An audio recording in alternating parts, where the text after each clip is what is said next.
All right, today we are going deep. We're going to pop the hood on the country and take a look at the nation's building blocks. The really complex machinery that keeps this whole thing moving. So let me ask you this. When you think about who runs the country, who comes to mind? Probably presidents, members of Congress, right? The people you see on TV. But is that really the whole story? I mean, who are the people and the organizations working behind the scenes, day in and day out to make it all happen?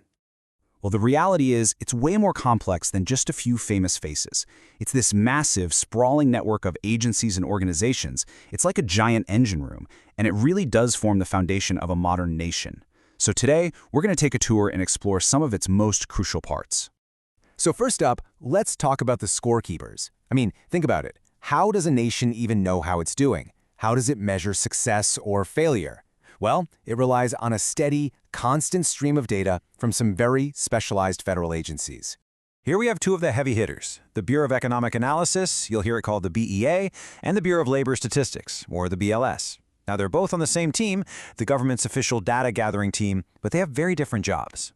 The BEA, that's part of the Commerce Department, gives us the huge 30,000-foot view of the economy. We're talking about things like gross domestic product, or GDP. Meanwhile, the BLS, over in the Labor Department, is focused a lot more on people, measuring things that affect us every day, like unemployment and inflation. In this chart right here, this is a perfect example of the BLS in action. It's showing different ways of measuring unemployment all the way back to the 1950s. But look, this isn't just a graph with some squiggly lines. It's like taking the economy's pulse. It's a vital sign that influences everything from government policy and the stock market to our daily lives.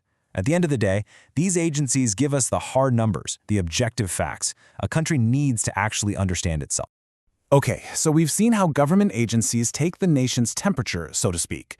But what happens when the government isn't the one directly in charge of the rules? This brings us to a really interesting and different kind of powerful player, the industry watchdog. And the key concept to get your head around here is the Self-Regulatory Organization, or SRO. It sounds like a total contradiction, doesn't it? But it's exactly what it says, a non-governmental body that has been given the actual authority to police its own industry. It gets to create and enforce the rules for all of its members. And let me give you the perfect example of a really powerful SRO, the Financial Industry Regulatory Authority, better known as FINRA. Seriously, if you have a brokerage account or a 401k, this organization plays a huge role in your financial life, and you might not even know it exists. So, how in the world does FINRA work? Well, get this. It's a private corporation, not a government agency, and it acts as the top cop for literally thousands of brokerage firms. Its whole mission is to protect investors like you and me. Now, this model can be really efficient, but, the idea of an entire industry policing itself, it can definitely raise some eyebrows about potential conflicts of interest. What's super fascinating is where it came from. It was born from merging the regulatory parts of the NASD and the New York Stock Exchange. And here's the final twist. This private regulator is itself regulated by a government agency, the SEC. It creates this really important system of checks and balances. All right, so we've seen the big picture, the federal and national level. But these kinds of functions don't just happen in Washington, D.C. Let's zoom in a bit and see how these big ideas actually get applied much closer to home, down at the state level. And for this, our case study is the California Housing Finance Agency, or CalHFA. It was set up way back in 1975, and it was created to tackle one of that state's most difficult and ongoing problems, the affordable housing crisis. So CalHFA is an independent state agency, and it has a laser-focused mission: help low to moderate income families actually afford a home. How do they do it? By offering low-interest loans and even help with down payments. They've even got these really targeted programs like special loans just for teachers. But here's the real kicker. It's self-funded. It doesn't take money from the state budget. Instead, it raises all its money by selling bonds. It's a fantastic example of a specialized agency zeroing in on a specific local need. But a nation isn't just an economy that you can measure or an industry that you regulate. It's also an idea, right? A story, an identity. So how is that built? How is it preserved? This is just a fantastic visual. On the left, you're looking at an early map from the National Atlas.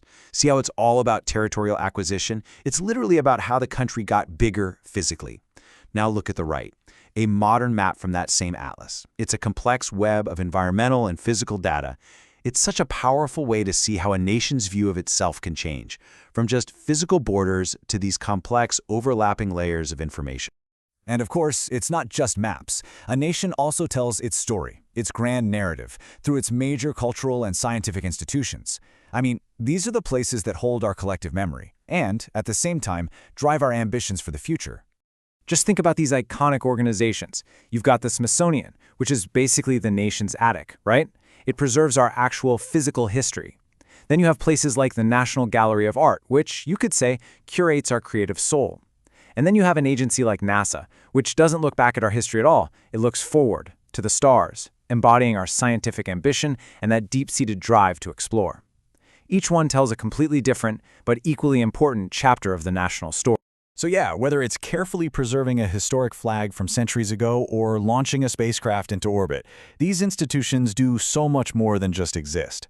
They are actively shaping the story of what a nation has been and what it still has the potential to become. And that brings us to our final section. We've spent a lot of time looking at the institutions we have now, but what about the ones we might need in the future?